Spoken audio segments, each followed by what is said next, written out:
Hello, I'm Mary V. Today, let's talk about what to expect when you have a session with a restorer or a repairer. So, as I've mentioned before, my violin had a major repair done. A new fingerboard was put on, a bridge and a soundpost. And for an old violin like this, it's quite a shock. I mean, it's a big change. So I had to give time for the violin to play it, even though it didn't feel right, because when I first got it back it sounded like a viola. And for some reason the bridge was incredibly high, making it very, very difficult to put my fingers down.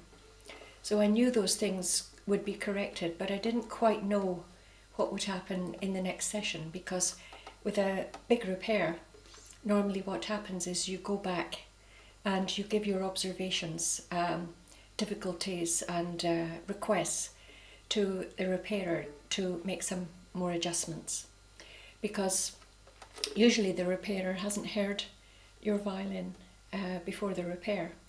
They just see the instrument. And the worry is, for the player, is that they will repair or change the instrument and it'll lose its lovely sound, or it'll lose particular qualities that you really value in the instrument.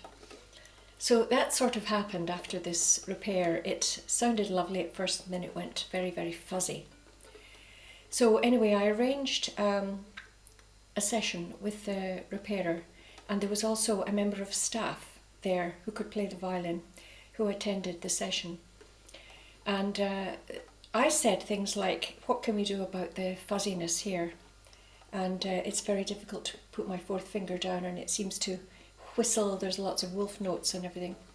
So I played a little bit, showing them these issues, and they nodded, and the person who is the member of staff, they played it for a bit as well, and I could hear the fact that the violin didn't seem to be speaking fully, clearly and properly, So these things were pretty obvious, so they sent me away for a cup of coffee for an hour while he made the adjustments to the bridge and a couple of other things. And I came back and I tried it immediately. It was more playable.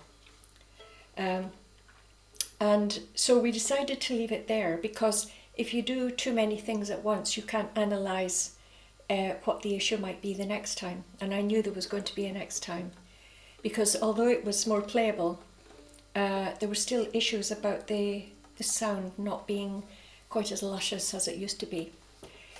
So I played it and played it and played it, and it was a lot easier to play, but there was something not quite right about the D string. Meantime, the E string and the A string were a million times better than they've ever been before, which is incredible, and the G string. So I wanted him to see if he could fix the D string without losing all this good stuff that I was newly found in the other part of the violin. So I arranged another session, and I didn't do it too quickly. You got to give the violin, especially an old violin like this, time to sort of adjust and recover, and it did go through a few changes. I think I left it for about a month and a half. So I went back and I said a couple of things about the D string, like it seems very fuzzy when I play a B flat here. And they could hear it immediately, and when she played it as well, it's got very different playing from me, very much heavier in the bow. It was very obvious. I could hear it very clearly. The repairer didn't really say much, but he listened very intently to everything that we were saying.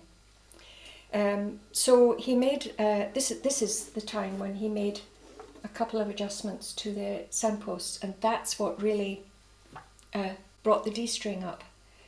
He explained that just bringing the soundpost a little bit, tiny bit closer to the bridge freed up the vibrations in the wood from the D string. And it was absolutely right. It was absolutely joyful, because he left the E and the A with this newfound sort of clarity and ringingness and gorgeous tone, and the G string is absolutely lovely. And now the D string now matches. So, I mean, I found quite a lot of worry and concern in this process, my precious violin. letting someone sort of do these major things, getting it back, and then it doesn't sound, it kind of sounds worse. But unbelievably, by a bit of patience and by their expertise, they actually got it back to this violin, which I've had for a long, long time, actually working and sounding better than it ever has, which is amazing, unbelievable. So you work with the repairer to tell him in your own language what you think is fuzzy or difficult, and he will look for technical cures for that. And you've got to trust him that he will do that. And I realised that any worry that I had was completely misplaced, because he actually did know what he was doing. It just wasn't a one thing fix all process. It's actually a gradual process, especially an old violin. They do take time to adjust to any changes, just like me really. But I'm absolutely thrilled with my new sound, the evenness of the tone, and I'll be doing lots more recordings on my beloved violin. So I hope you found that interesting and helpful, and I'll say bye-bye for now. Bye.